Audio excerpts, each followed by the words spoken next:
Dios lo bendiga, hermanos y amigos, Dios lo bendiga y lo guarde. Es un gozo y un privilegio compartir con ustedes nuevamente la palabra de Dios por este canal El Rincón de Dios, creado para anunciar la virtud de aquel que nos llamó de la tiniebla a su luz admirable, y también por mi perfil de Facebook. Gloria a Dios porque me permite un día más compartir su palabra con todos ustedes, hermanos y amigos. Como siempre, que sea Dios en este momento quitando todo lo que yo siento, todo lo que yo pienso, que yo no hable de lo que yo sé, de lo que yo siento, de lo que yo creo, de lo que a mí me parece correcto, sino que yo hable toda la palabra de Dios, que es verdad, porque la suma de su palabra es verdad. Que yo hable toda la palabra de Dios, porque todo mandamiento de Dios es para vida eterna, como está escrito: no solo de pan vivirá el hombre, sino de toda palabra que sale de la boca del Señor. Que yo hable toda la palabra de Dios, porque el Evangelio es poder de Dios para salvación de todo que primeramente era judío y también era griego.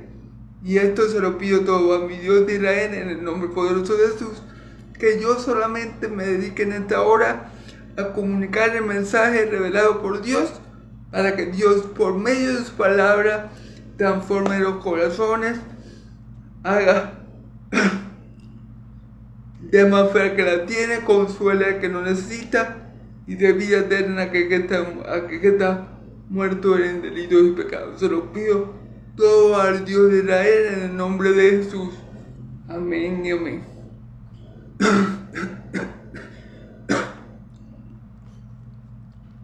Ok, hermanos, continuamos con el Evangelio de Mateo. Esta vez vamos a estar en Mateo capítulo 26, versículos del 59 al 68. Del 57 al 68, ¿ok?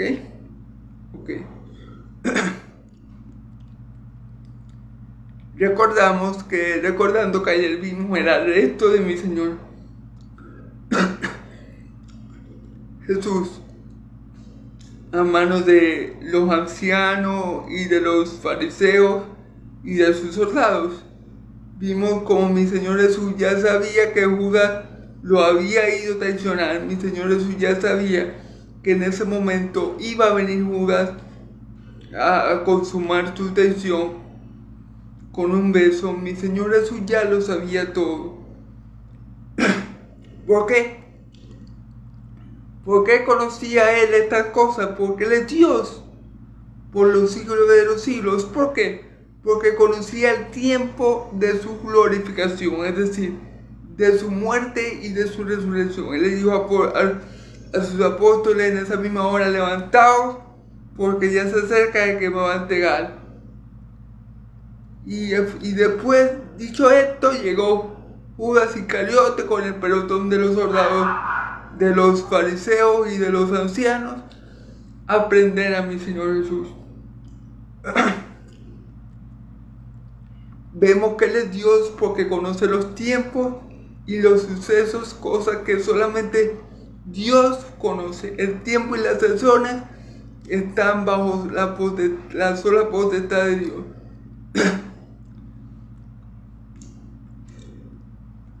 Y si mi Señor Jesús lo conoce, quiere decir que Él es Dios, bendito por los siglos de los siglos. Amén y amén. Y vimos la actitud de Pedro, de uno de sus apóstoles. Sabemos que es Pedro porque en el Evangelio de Juan creo que lo nombra. Aquí dice que uno de sus apóstoles sacó una espada que tenía y le cortó la oreja a un oficial de los fariseos que se llama Marcos. Aquí no lo dice, pero en el Evangelio de Juan sí.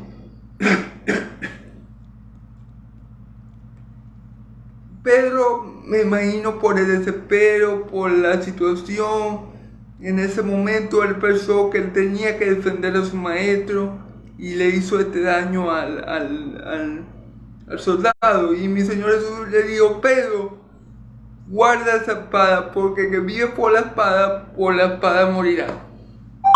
es igual al dicho que tenemos hoy muy popular, de que hierro mata, hierro muere. Es lo mismo, si hay un hombre que mató a 100 personas, un asesino serial, no piensen que ese asesino serial, por darle un ejemplo, va a morir pacíficamente durmiendo en su casa. Posiblemente ese asesino termine muriendo así como él mató, sin misericordia, y de la forma que lo hacía a él también se lo van a hacer, porque uno cosecha lo que uno siembra.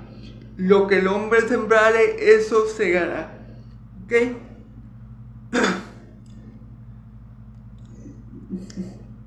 Perdón.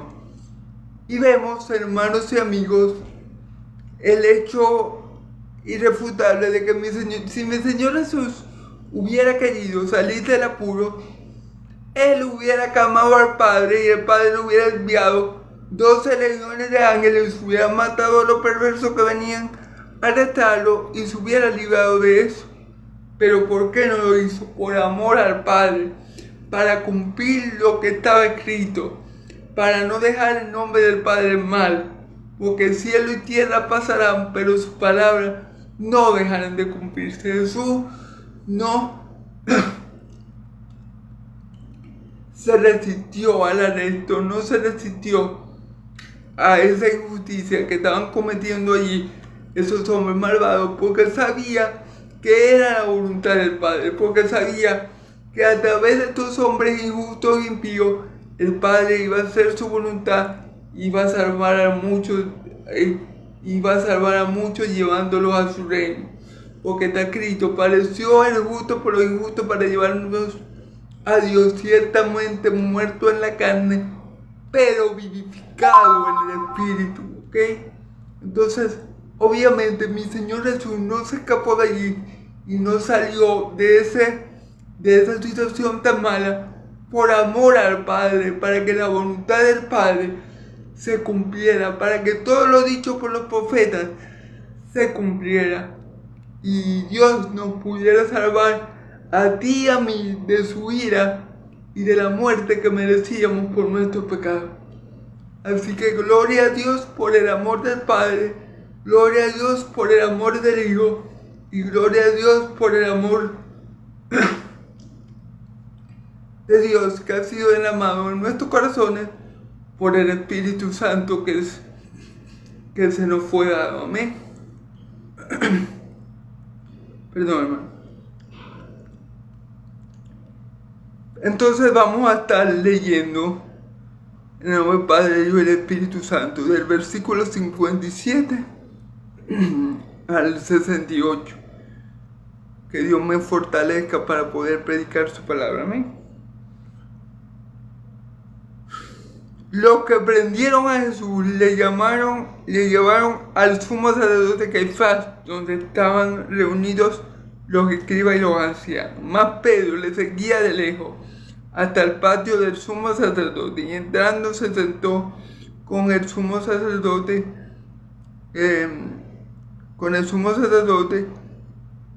se sentó con los alguaciles para ver el fin. Y los principales sacerdotes y los ancianos y todo el concilio buscaban falsos testigos, buscaban falsos testimonios contra Jesús para entregarle a la muerte, y no lo hallaron, aunque muchos testigos falsos presentaban. Pero al fin vinieron 2 testigos falsos que dijeron: este dijo, puedo derribar el templo de Dios y en 3 días edificarlo. Y levantándose el sumo sacerdote le dijo: ¿No respondes nada? ¿Qué testifican esto contra ti? Mas Jesús callaba. Entonces el sumo sacerdote le dijo: te conjuro por el Dios viviente, que nos digan si eres tú el Cristo, el Hijo de Dios. Jesús le dijo: tú lo has dicho, y además Os digo que desde ahora veréis al Hijo del Hombre sentado a la diestra del poder de Dios y viniendo en las nubes del cielo. Entonces el sumo sacerdote rasgó su vestidura diciendo: ha blasfemado, ¿qué más tenemos de testigo? He aquí ahora mismo habéis oído su blasfemia. ¿Qué os parece? Y respondiendo ellos, dijeron: es reo de muerte. Entonces le escupieron el rostro y le dieron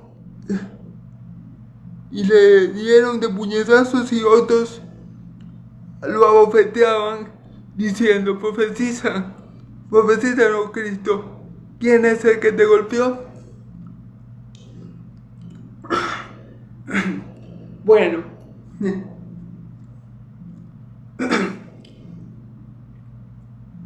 bueno, hermano, esta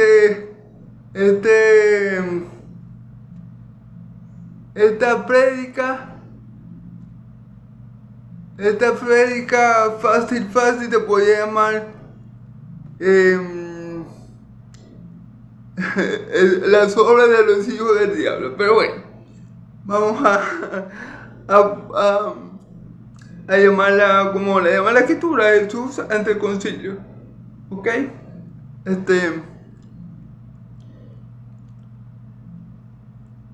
Versículo, vamos a leer como siempre, versículo por versículo, y que sea Dios glorificándose, ¿ok? Los que prendieron a Jesús le llevaron al sumo sacerdote Caifás, donde estaban reunidos los escribas y los ancianos. Ok. Estos hijos del diablo que prendieron a mi Señor Jesús, estos soldados que fueron enviados a arrestar a mi Señor Jesús como si fuera el peor de los malhechores, como él dijo en el pasaje que vimos ayer: yo públicamente he enseñado en la sinagoga, yo he enseñado en la sinagoga, todo el mundo me ha escuchado y me ha oído hablar, yo enseñé en la sinagoga y nunca me intentaron arrestarme. ¿Por qué ahora me tratan así? ¿Por qué ahora hacen esto? Y la Biblia nos responde que eso fue para que se cumpla, más esto acontece así para que se cumpla lo que está escrito. Así que obviamente estos hijos del diablo, con toda su maldad y sus inequidades, estaban haciendo la voluntad de Dios. Es decir, Dios los estaba usando a ellos. Dios estaba usando la maldad que había en el corazón de esos fariseos, la maldad que había en el corazón de esos guardias, para que su voluntad y su propósito eterno se cumpliera. Creo que fue Martín Lutero que dijo que hasta el diablo es el diablo de Dios. Hasta el diablo, hasta la maldad del diablo. Miren, hermano, a nuestro Dios no se le escapa nada. Hasta la maldad del diablo estaba calculada en los planes de Dios. Es decir, a Dios no le sorprende nadita las maquinaciones del diablo, sino que Él las tiene en cuenta. Y aún más, Él usa la maldad de su enemigo para bendecir a su pueblo y para que su voluntad se lleve a cabo. Y eso precisamente es lo que se está dando en este contexto. Vemos gente mala, vemos gente impía que llega de noche arrestando a mi Señor Jesús como si Él fuera Osama Bin Laden, como si Él fuera Hitler, un nazi ahí que ha matado a 2,000 personas. Así lo llegaron a arrestar, como si Él fuera lo peor de lo peor. Pero vimos que el mismo Jesús dice esto acontece así para que se cumpliera lo que estaba escrito, ¿ok? Entonces, los soldados se llevaron a mi Señor Jesús, ¿verdad? Y lo presentaron ante los ancianos y ante los fariseos, ¿ok? Los soldados se llevaron a mi Señor Jesús y lo presentaron ante los ancianos y los fariseos. Ahora, tengo que recordar que si mi Señor Jesús hubiera querido escapar o no hubiera querido que ellos lo llevaran, simplemente con él haber clamado al Padre, ya hubiera solucionado el problema. Simplemente con haber dicho, quédense quietos y no se muevan, esos hubieran quedado congelados y ni se hubieran movido. Pero bueno, sabemos que por amor a nosotros, por amor a Dios, por amor a la palabra del Padre, al cumplimiento de la Escritura, Él obró conforme estaba escrito que lo hiciera. Amén. Entonces, tenemos estos soldados que se lo llevan a los autores intelectuales de la muerte de mi Señor Jesús. ¿Quiénes son estos? Los ancianos y los fariseos. ¿Por qué le digo autores intelectuales? Bueno, porque ellos fueron los que planearon. Los ancianos y los fariseos planearon esta muerte. Porque ni el mismo Pilato, porque Pilato no planeó la muerte de Jesús. Él simplemente cedió a la petición de estos hijos del diablo porque, bueno, era la voluntad de Dios que así pasara. Pero los que planearon esto fueron los fariseos. Y ya ellos venían planeando esto desde hacía mucho tiempo. O sea, Judas Iscariote, cuando él entrega a Jesús de la forma que ya vimos, que lo entregó con un beso, ¿verdad?, en la mejilla, diciendo, salve, Rabí. No es que a Judas se le ocurrió de pronto, no, voy a entregar a mi Señor Jesús. No, ya Judas venía maquinando eso. Ya Judas venía maquinando esa traición contra mi Señor Jesús. ¿Ok? Lo que vimos en la Santa Cena fue el producto de lo que Judas ya traía en el corazón. Fue el producto de lo que el diablo ya le había puesto en el corazón. Y simplemente allí lo llevó a cabo. ¿Ok?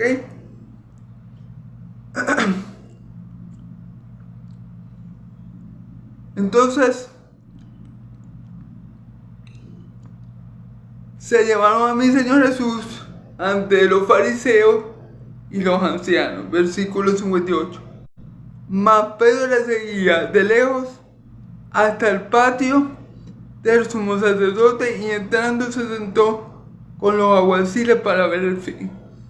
Pedro se acobardó como todos, ¿verdad?, cuando atraparon a mi Señor Jesús, pero Pedro le siguió hasta cierto punto, hasta el patio. Aquí dice, Pedro le seguía de lejos hasta el patio del sumo sacerdote y entrando se sentó con los alguaciles para ver el fin.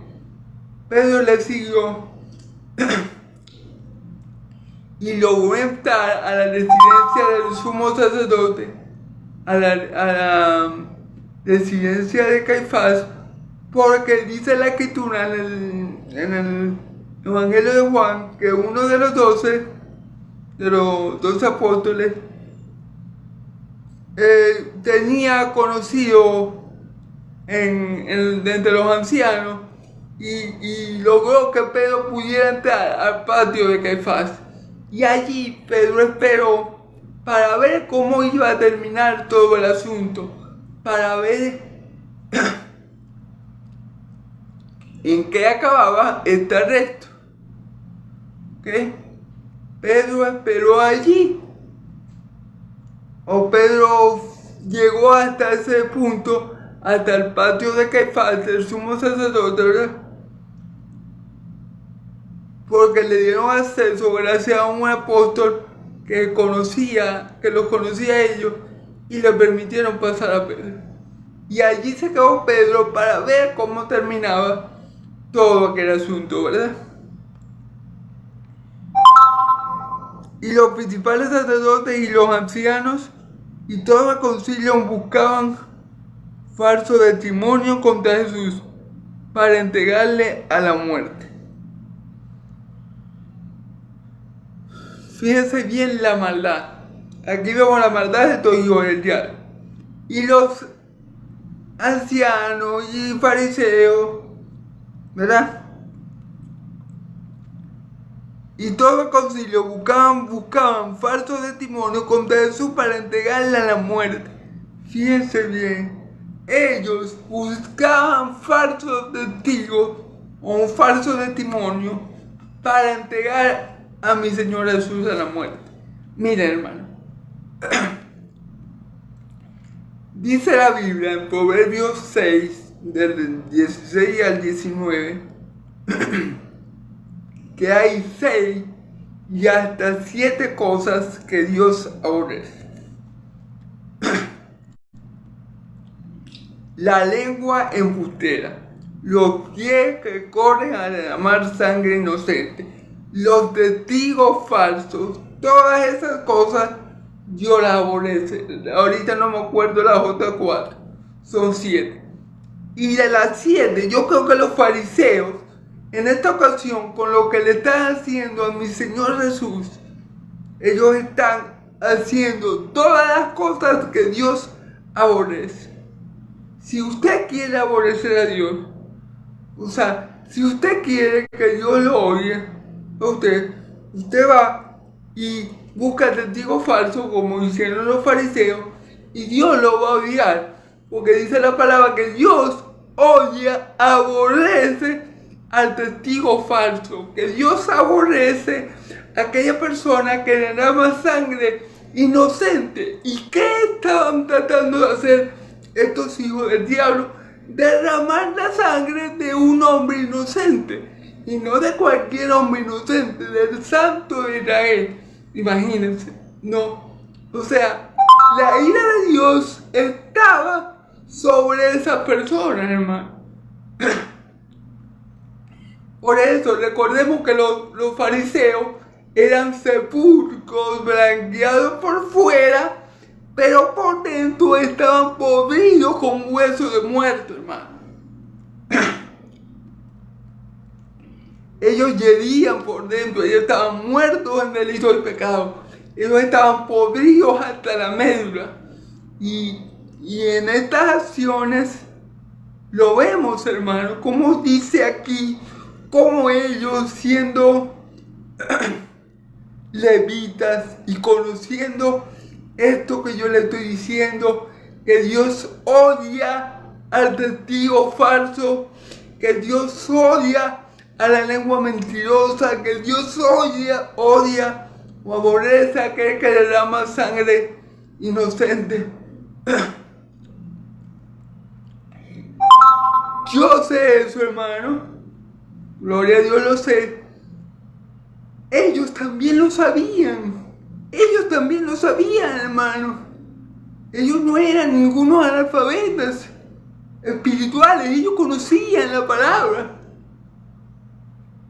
Pero como dice mi Señor Jesús, ellos eran hipócritas. Por eso que Él le dice a sus apóstoles: guardaos de la levadura de los fariseos.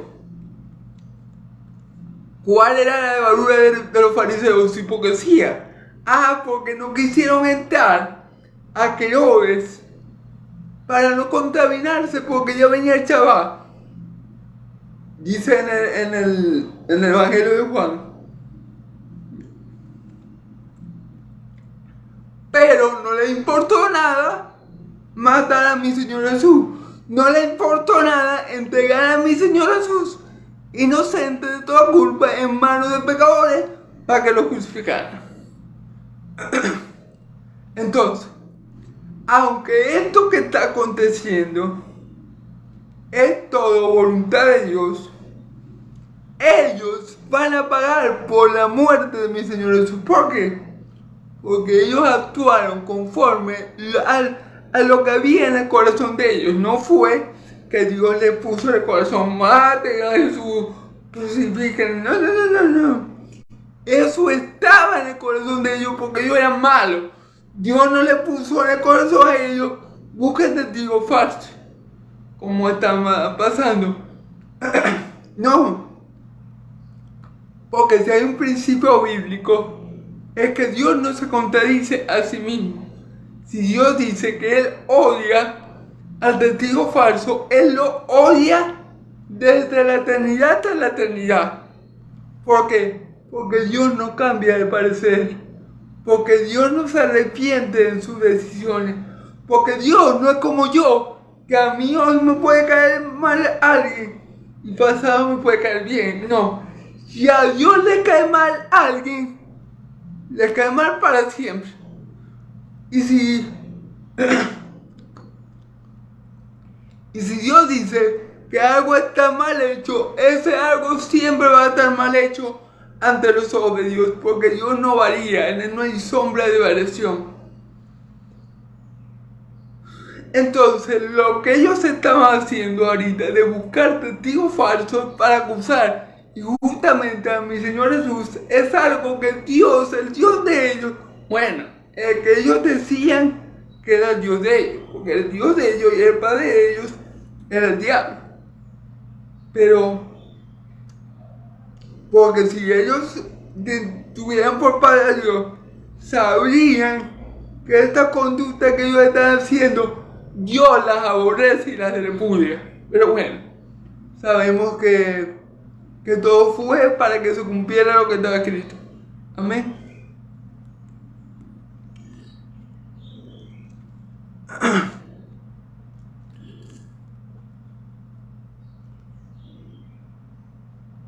Y no lo hallaron, aunque muchos testigos falsos se presentaban, pero al fin vinieron 2 testigos falsos. ¿Okay? Buscaron testigos falsos. ¿Por qué? A ver, porque la ley de Israel, porque Dios había establecido un precepto, un mandamiento, una instrucción que decía que si iba a acusar a alguien, para que lo que ellos estaban diciendo fuera validado por Dios, tenía que ser en presencia de 2 o más testigos para que esa acusación fuera válida. Así que ellos, por aparentar cumplir la ley, y digo por aparentar, porque sí, es verdad que Dios dijo que tenían que ser 2 testigos, pero no 2 testigos falsos. Ya eso se lo está agregando el hombre, ¿me entienden? Entonces, ellos buscaron como locos a 2 testigos, a esos testigos, para que acusaran a mi Señor Jesús, porque ellos querían aparentar solamente que ellos estaban siguiendo la ley de Moisés. Entonces ellos tenían que buscar por cielo y tierra 2 testigos falsos, obviamente, porque mi Señor Jesús no había hecho nada malo. Entonces, después de tanto buscar, se encontraron a estos dos testigos falsos que tanto habían buscado. 2 personas también que se prestaron, que se dejaron llevar por la maldad de estos fariseos y que tampoco tuvieron temor de Dios. Aunque bueno, vamos a hablar de eso un poco más.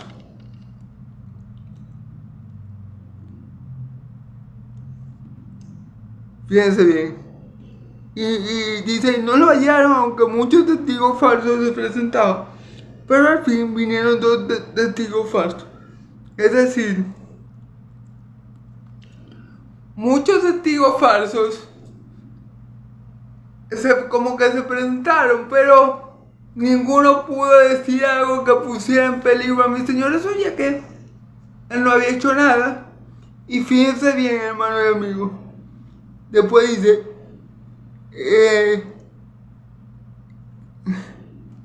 que dijeron, dijo, puedo derribar el templo de Dios en 3 días y reedificarlo. Fíjense, fíjense la mentira, ¿no?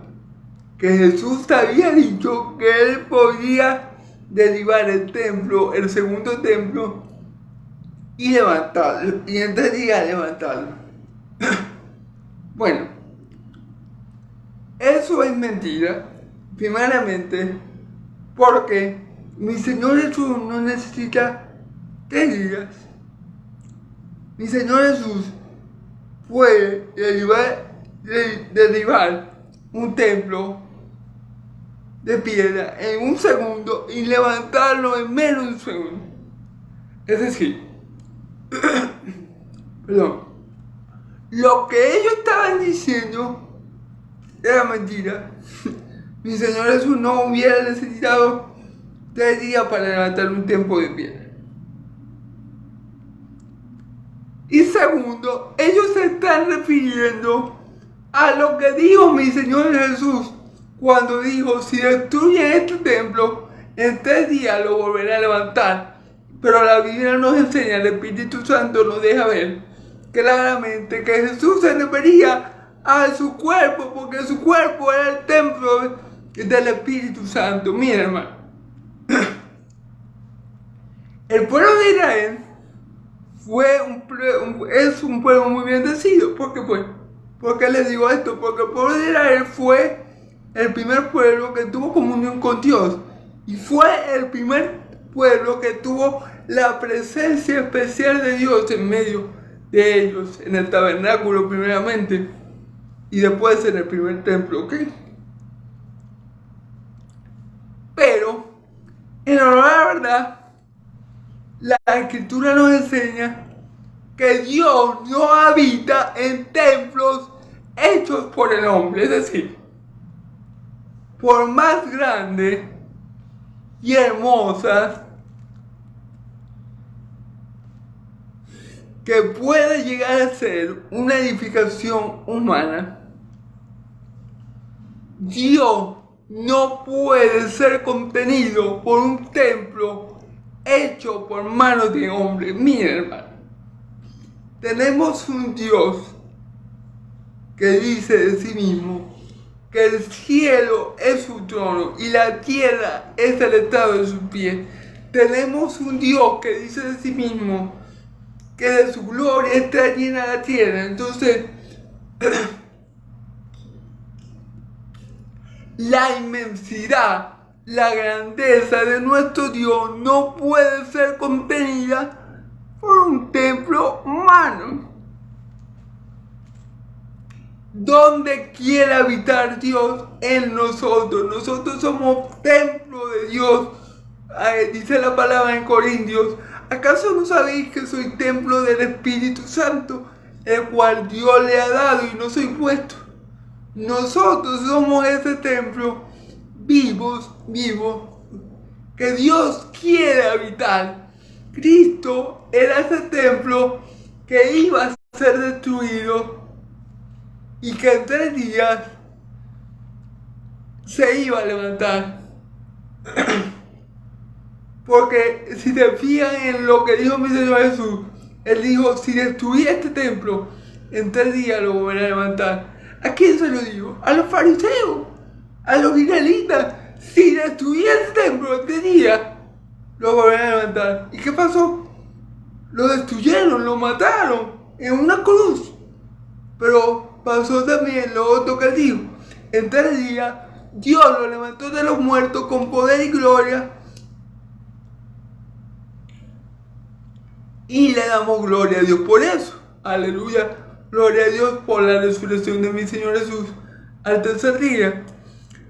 Entonces, claro, ¿qué pasa con estos testigos falsos?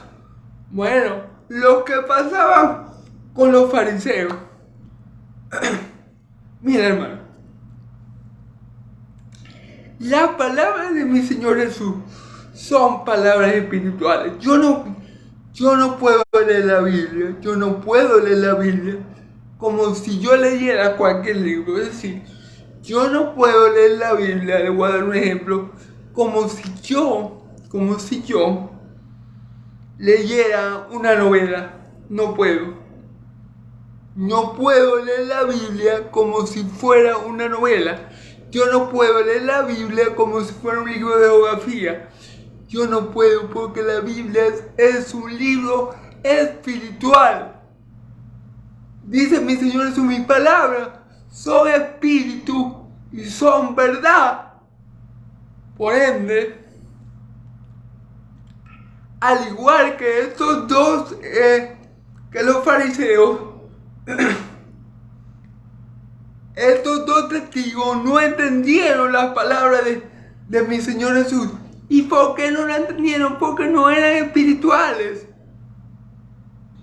Como está escrito, las cosas del espíritu hay que discernirlas espiritualmente. Ellos no podían entender que Jesús hablaba de sí mismo como templo y morada del Espíritu Santo, porque los dos testigos falsos que buscaron no eran espirituales, al igual que los fariseos. Entonces tienden a interpretar a mi Señor Jesús literalmente y no lo van a entender literalmente. Es como cuando mi Señor Jesús le dijo a la gente: si no coméis de mi carne y bebéis de mi sangre, no tendréis vida eterna. Y la gente, sinceramente, esa gente pensó que mi Señor Jesús estaba loco. Pero no era que mi Señor Jesús estaba loco, es que ellos estaban muertos en delitos y pecados, es que ellos no tenían el Espíritu Santo, es que ellos no eran espirituales. Pero esa gente pensó que mi Señor Jesús estaba loco y que le estaba mandando a pecar en contra de Dios, porque la palabra dice que no comeréis sangre, la carne con la sangre. Y Él les estaba mandando a comer su carne y su sangre. ¿Sí me entienden? Pero eso no se puede discernir terrenalmente, hay que discernirlo espiritualmente. Entonces esto fue lo mismo que le pasó a estos dos testigos. Ellos escucharon lo que mi Señor Jesús dijo acerca del templo: si destruí este templo, yo lo levantaré este día. Pero no lo entendieron espiritualmente. Ellos creían que literalmente mi Señor Jesús iba a derribar el templo físico, el segundo templo de Jerusalén, y lo iba a levantar este día.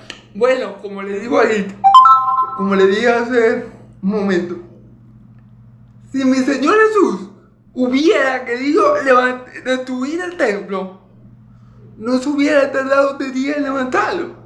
Si hubiera tardado un segundo. Así de sencillo. Recordemos que Dios, o sea, mi Señor Jesús, hizo el mundo en 7 días. Y todo lo que ve en nuestros ojos. Si mi Señor Jesús hubiera querido destruir el templo, hubiera podido hacer. Y lo hubiera levantado en un segundo, no en 3 días. ¿Ok? Pero obviamente le estaba hablando de su cuerpo físico, que iba a ser muerto y enterrado y resucitado con poder al tercer día. Gloria a Dios. Entonces vemos por qué los fariseos nunca entendieron a mi Señor Jesús. Bueno, por varias razones. Pero una de ellas era que no eran espirituales, no tenían el Espíritu Santo. Dios no los había iluminado y no podían entender las cosas espirituales, hermanos. Y así estaban estos dos testigos que se prestaron para mentir acerca de mi Señor Jesús. Y levantándose su sacerdote le dijo: no responden nada. ¿Qué testifican contra ti? Ok. El sumo sacerdote le pregunta a Jesús. No responde nada, o sea, no te defiende. No te defiendes de las acusaciones de esto. Ustedes saben que hay un dicho que humano, mundano, pues, del mundo, sí. El que calla otorga. Bueno, les digo la verdad. En esto no se cumple ese dicho. No era que mi Señor Jesús no se defendía, que mi Señor Jesús no se defendiera, perdón. No quiere decir para nada y de ninguna manera que Él le estaba dando la razón a ellos. Él callaba. Fíjense que en el versículo más Jesús callaba. ¿Por qué Jesús callaba? Para cumplir las escrituras, hermano. Porque dice la escritura, como cordero fue llevado antes al matadero y como oveja ante sus taquileadores, creo que lo dije bien, enmudeció. Entonces mi Señor Jesús cayó cuando estos mentirosos testigos lo estaban acusando. Y no respondió, no porque le estuviera dando razón a ellos, para nada. Era porque se estaba cumpliendo en ese momento la escritura, que dice que fue como cordero llevado al matadero, como oveja enmudecida ante sus taquileadores.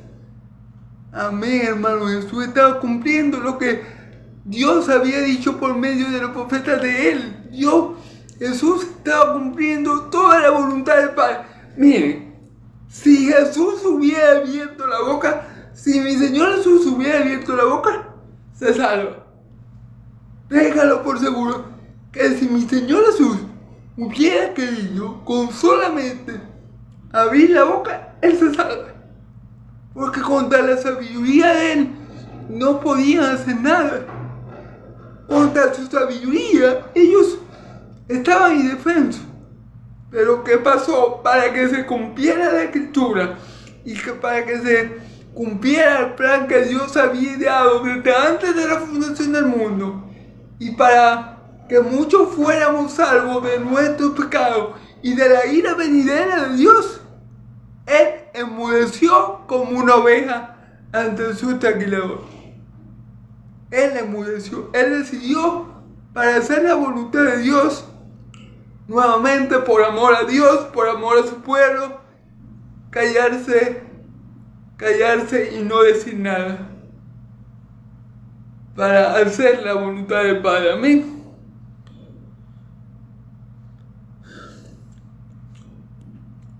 Entonces el sumo sacerdote le dijo, te conjuro por el Dios viviente que digas si tú eres el Cristo, el Hijo de Dios.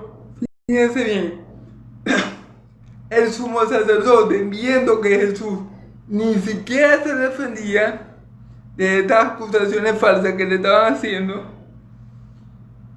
él usó su última carta para hacer hablar a mi Señor, que es conjurar por el Dios vivo. Te conjuro por el Dios viviente. Esto, ¿cómo es esto? Esto es como decir, cuando los israelitas usaban ese vocabulario, la persona tenía que hablar, porque lo estaban mandando a hacer algo en el nombre de Dios viviente. El israelita que le conjuraran eso, o sea, que le hablaran de esa forma, se veía obligado a hablar, porque lo estaban haciendo. Es como algo que te obliga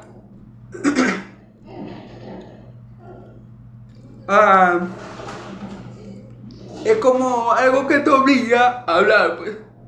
Como un tipo de juramento que tenían los hebreos, que cuando ellos conjuraban en nombre de Dios vivo, ellos tenían que responder. Y eso fue lo que hicieron, ya que vieron que Jesús no respondía ante nada de lo que ellos lo acusaban. Bueno, dijeron, no, vamos a conjurar por el nombre de Dios, vamos a obligarlo por el nombre de Dios a que Él sirve, a que hable, a que abra su boca. Y así fue como lograron que mi Señor Jesús abriera la boca. Cuando conjuraron por el nombre de Dios, es decir, te pido, es como si ellos le dijeran, te pido en el nombre de Dios viviente que me digas esto, algo así. Y al poner el nombre de Dios por delante, es algo como que obliga a la persona a responder para no usar el nombre de Dios en vano, ¿sí me entienden?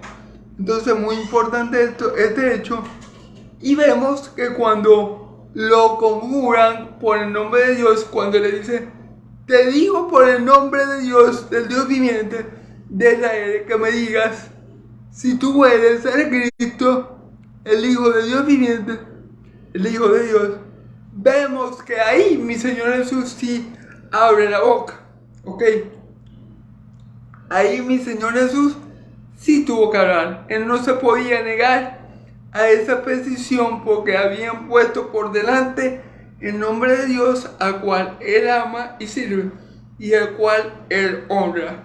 Entonces, Él no podía evitar responder la pregunta por la forma que se había hecho, ¿ok?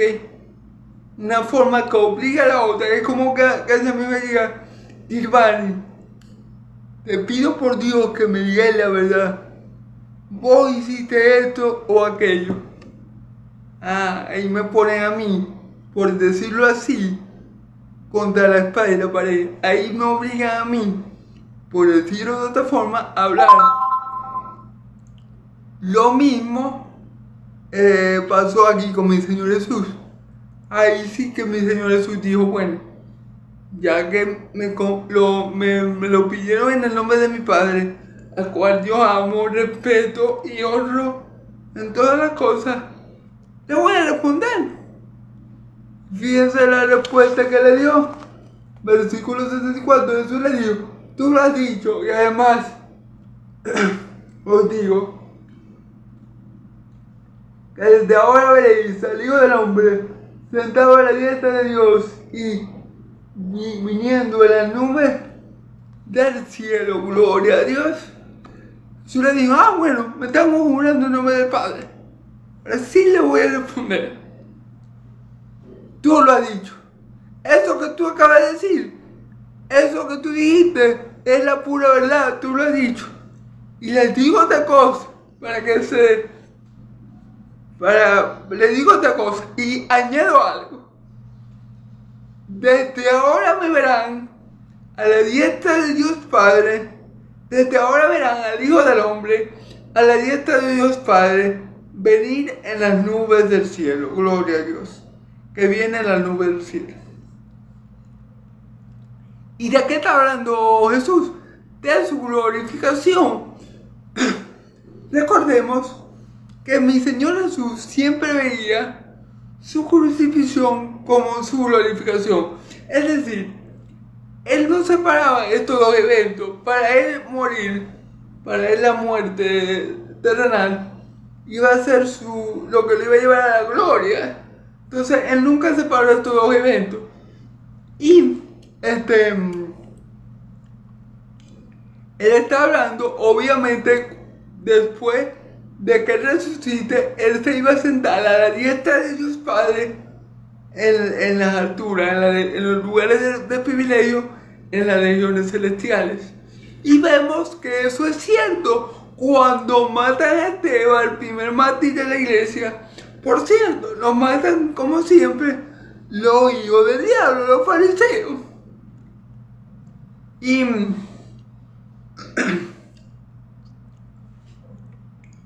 cuando mata a Esteban, que lo matan a pedradas y él cae, Dios le permite ver una visión. ¿Y qué creen que vio él? Bueno, la gloria de Dios, y a su diestra vio al Hijo de Dios, al Hijo del Hombre, a la diestra de Dios. Tal como mi Señor Jesús le está diciendo a los fariseos que desde este momento, o sea, desde el momento de su muerte y su crucifixión, así es que va a estar Él, a la diestra de Dios en las regiones celestiales. en gloria. Ahí así va a estar Él. Y yo creo que lo he dicho en ocasiones, varias ocasiones, mi Señor Jesús, espiritualmente hablando, está en todos sus hijos por medio de su Espíritu Santo, ¿verdad? Porque dijo que iba a estar con nosotros todos los días hasta el fin del mundo. Pero físicamente, personalmente, por decirlo así, Él está a la diestra de Dios Padre. Es como si mi Señor Jesús le estuviera diciendo a todo hijo del diablo: sí, yo soy el Cristo. Ustedes me van a matar, pero yo les digo algo. Desde ahora me van a ver sentado a la diestra del Padre. Desde ahora me van a ver sentado a la diestra del Padre. Y me van a ver venir en una nube con gloria.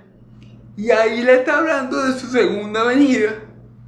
De cuando Él venga a establecer el reino de su Padre. Que ya hablamos un poco de eso cuando tocamos el tema de la venida del Hijo del Hombre.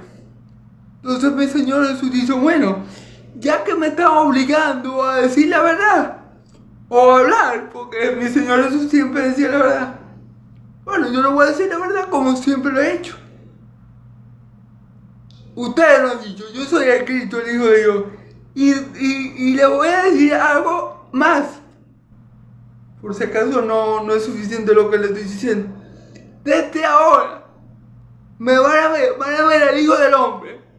Es decir, me van a ver a mí, sentado a la diestra de Dios Padre, viniendo en la nube del cielo. Amén. Gloria a Dios. Ellos le conjuraron en el nombre de Dios y mi Señor Jesús le respondió con la verdad. Si mi Señor Jesús no hubiera dicho eso, hubiera dicho otra cosa, no sería mi Señor Jesús. Mi Señor Jesús siempre le habló a ellos con la verdad. Y aunque en este momento en particular Él no quería decir nada, por la forma que formularon la pregunta, Él le respondió, y como siempre le respondió con la verdad. Y fíjense lo que dijeron ellos.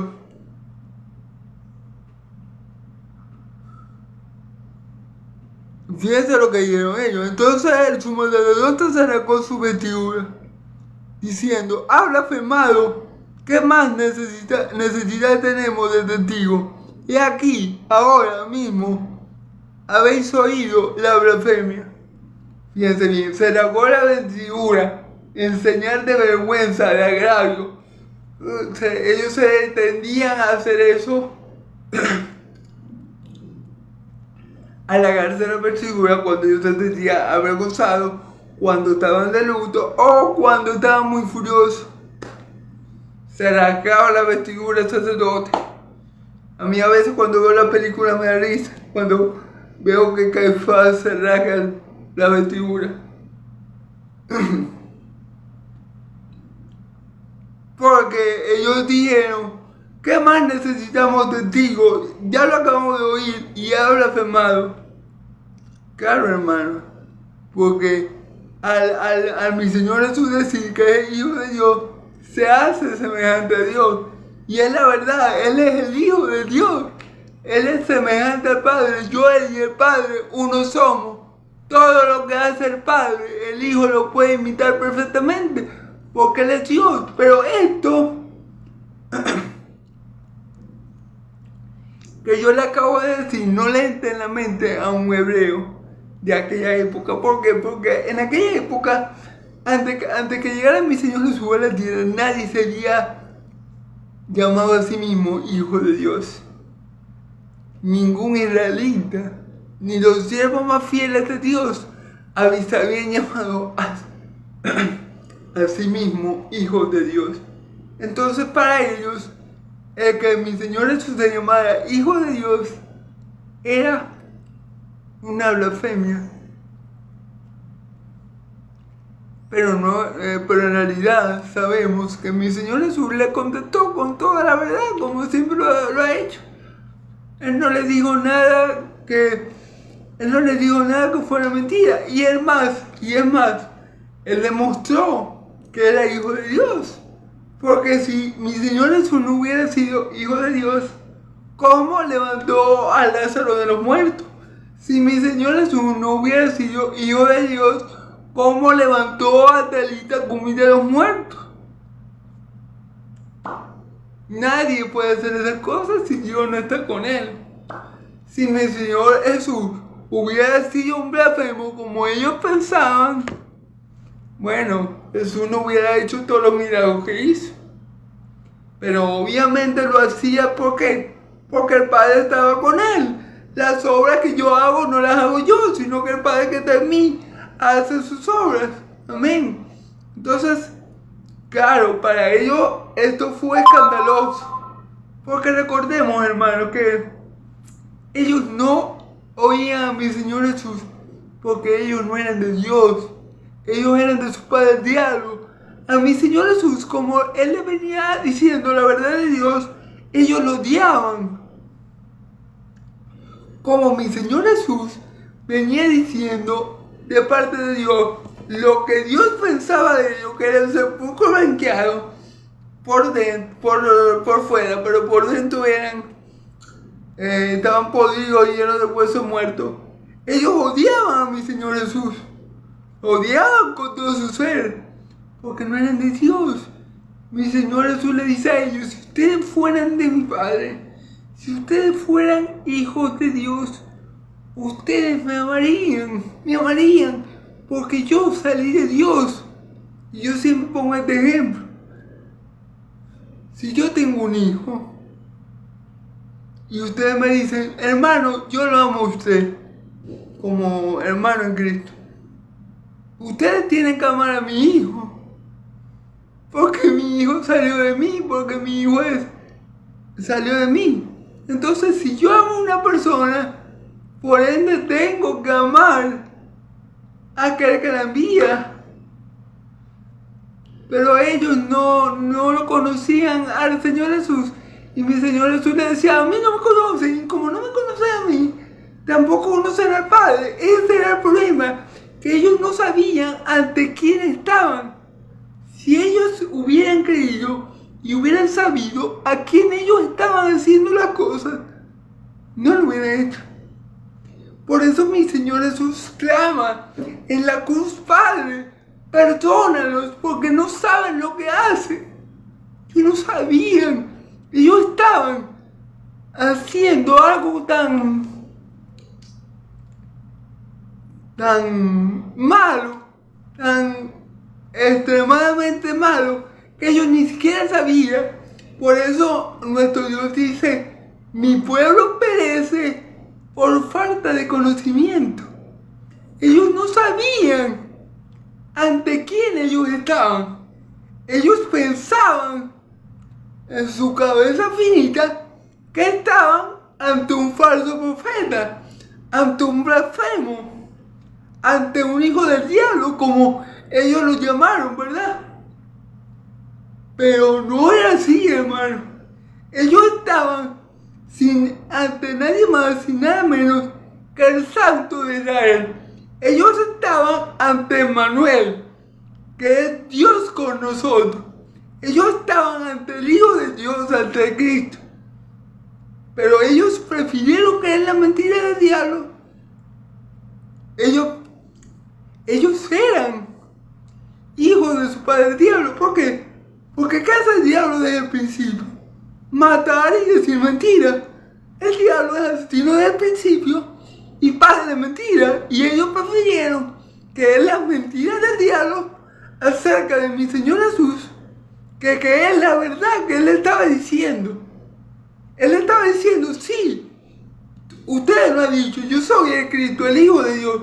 Y les dijo cómo iba a venir y a dónde iba a estar desde ese momento.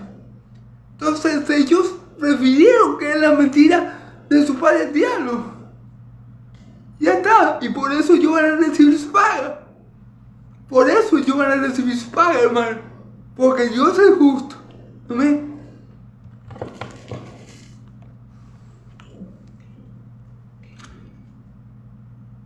¿Qué más necesidad tenemos de testigo? He aquí ahora mismo habréis oído su blasfemia. Bueno, y que blasfemia, porque no era para nada una blasfemia, era la pura verdad. Lo que pasa es que ellos eran hijos de su padre diablo y ellos estaban contentos cuando creían la mentira.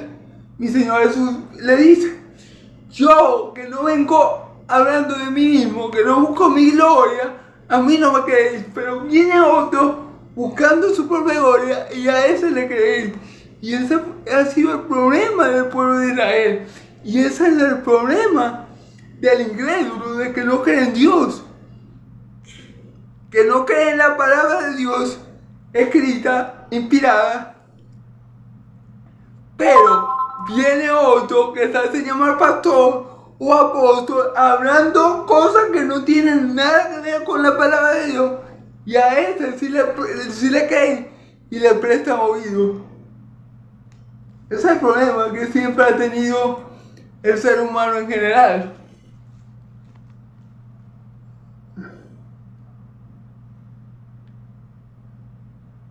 ¿Qué os parece? Y respondiendo ellos, dieron el reo de muerte. El reo de muerte. Fíjense que dice el sumo sacerdote, le pregunta a los demás ancianos que están ahí: ¿qué creen ustedes? Y los demás dicen: bueno, hijo del diablo, al fin dicen el reo de muerte, o sea, es merecedor de muerte.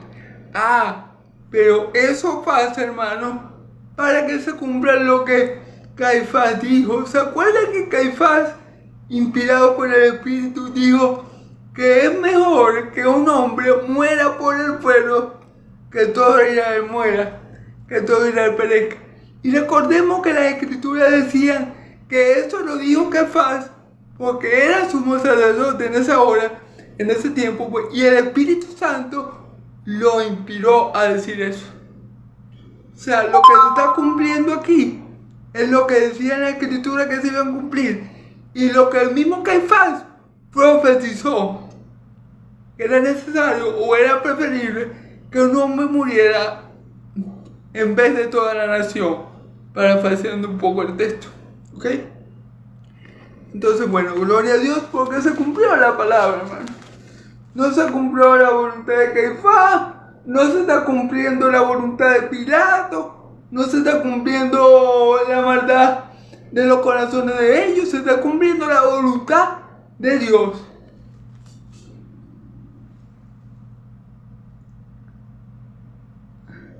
Entonces le escupieron el rostro y le dieron puñetazos, y otros le abofeteaban diciendo: profetízanos, Cristo, ¿quién es el que te golpea? Fíjense bien, entonces desde ahí comenzó la burla y la humillación que mi Señor Jesús tuvo que pasar para que tú y yo no viviéramos en humillación eterna ni en condenación eterna, sino que pasáramos de muerte a vida, de esclavitud a libertad, de maldición a bendición. Desde ahí en adelante mi Señor Jesús comenzó a ser humillado por esa gente que lo había arrestado. Lo golpearon, lo abofetearon, le escupieron la cara, le pusieron agua en la cara y lo golpeaban y le decían: adivina, si tú eres Cristo, dinos, ¿quién te golpeó? Burlándose de él, ¿verdad? Pero bueno, el Señor estaba cumpliendo su santa voluntad. De allí en adelante, el Señor va a derramar su justa y santa ira en el Hijo. De ayer en adelante vamos a ver el cumplimiento de Isaías 53, del cumplimiento de la profecía del siervo sufriente de Israel. Vamos a ver cómo mi Señor Jesús es aplastado por la ira de Dios, es desgarrado por la ira del Altísimo, es aplastado por la ira de Dios para que tú y yo recibamos por gracia, por medio de la fe en Cristo Jesús, el don de la vida eterna. Amén, porque la paga del pecado es la muerte, pero la dádiva de Dios es vida eterna en Cristo Jesús. Cristo tuvo que pasar por todo esto que va a comenzar a pasar a partir de ahora. para que tú y yo recibiéramos el don más grande de todo el universo, la vida eterna, para que tú y yo tuviéramos comunión eterna con Dios y paz con Dios para siempre, por los siglos de los siglos. Cristo va a pasar y pasó todas estas humillaciones y aguantó todo este sufrimiento por amor a ti. Cristo absorbió, a ti y a mí Cristo absorbió la ira de Dios. Cristo bebió puro el cáliz de la ira de Dios para que nosotros jamás caigamos en manos de Dios viviente, porque cosa horrenda es caer en manos de Dios viviente. Mira, hermano, Dios, vamos a decirlo así, hace todo eternamente. Es decir, por ejemplo, Dios ama y Dios ama eternamente. Es decir, con amor eterno te he amado y he prolongado hacia ti mi misericordia, ¿verdad? Como Dios ama eternamente, Dios también se aira eternamente. Y para salvarnos de la ira eterna de Dios, es decir, para salvarnos de la ira eterna de Dios viviente, Cristo murió por ti y por mí. ¿Sí entiendes lo que yo le digo? Dios no cambia. Él no tiene sombra de variación. Él no es como yo, que yo digo, hoy voy a hacer esto y mañana, si es posible, hago lo contrario. Dios no es así. Si Dios dice, voy a acabar con alguien, por ejemplo, él en el Antiguo Testamento aborreció a los amalequitas, los odió. ¿Por qué? Porque el pueblo de Israel venía de Egipto cansado de caminar por el desierto, ¿verdad? Y los muy malvados atacaron al pueblo de Israel por atrás y venía débil. Entonces Dios le dijo a Moisés, donde quiera que tú veas una mariquita, mátalo, tráelo de la tierra, porque yo estoy airado con ese pueblo. Y déjeme decirle algo, Dios nunca cambió de parecer con ellos. Dios los siguió aborreciendo a los amalequitas. Entonces, ¿de qué nos va a salvar Cristo? ¿De qué nos vino a salvar Cristo por su sacrificio en la cruz? De la ira eterna de Dios vivo, hermano. De la ira eterna, perpetua del Dios vivo. Cristo nos vino a salvar.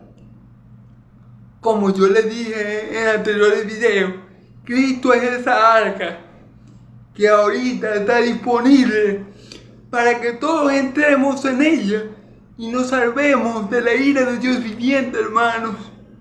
Porque todo aquel que no esté en Cristo, todo aquel que no esté en Cristo, cuando pase lo que Cristo está anunciando aquí, que Él venga en la nube con poder y gloria, todo el que no esté en Cristo va a padecer la ira de Dios viviente. Va a padecer la ira de Dios viviente. Así que, hermanos y amigos, primeramente le damos gracias a Dios porque Cristo absorbió la ira de Dios viviente, porque Cristo recibió todo el castigo, toda la ira, todos los golpes que yo merecía por mi pecado y que tú merecías por tu pecado, y nos dio vida eterna. Le damos gracias a Dios por eso en Cristo Jesús, pero también le ruego a ti, hermano y amigo que me escuchas, si no eres de Cristo, si no estás en el redil de Dios, si no has entrado en el arca de Dios, que es Cristo Jesús, te ruego que ahora lo hagas. Busca a Dios mientras puede ser hallado, llamarle mientras es cercano. Ahorita las puertas de la salvación están abiertas de par en par. Cristo Jesús te espera con los brazos abiertos, pero llegará un momento y vendrá cuando esa puerta se cerrará, cuando Dios cerrará esa arca, esa puerta angosta de Cristo, y solo quedará la justa y santa ira de Dios. Y todo el que no esté en Cristo sufrirá lo que se merece: el fuego y la ira de Dios vivo. Porque Dios es amor, pero también fuego consumidor. Así que, hermanos, esta ha sido toda la prédica de hoy. De aquí en adelante, hermanos, bueno, vamos a ver una serie de juicios. Y bueno, vamos a ver cómo la ira de Dios se consuma en Cristo Jesús para la salvación de los pecadores. Padeció el justo por los injustos para llevarnos a Dios, ciertamente muerto en la carne, pero vivificado en el Espíritu. Cristo no tenía que pasar por todo esto. Si Él hubiera querido quedarse con el Padre en su gloria, Él lo hubiera hecho. Cristo no nos necesitaba a nosotros, hermanos.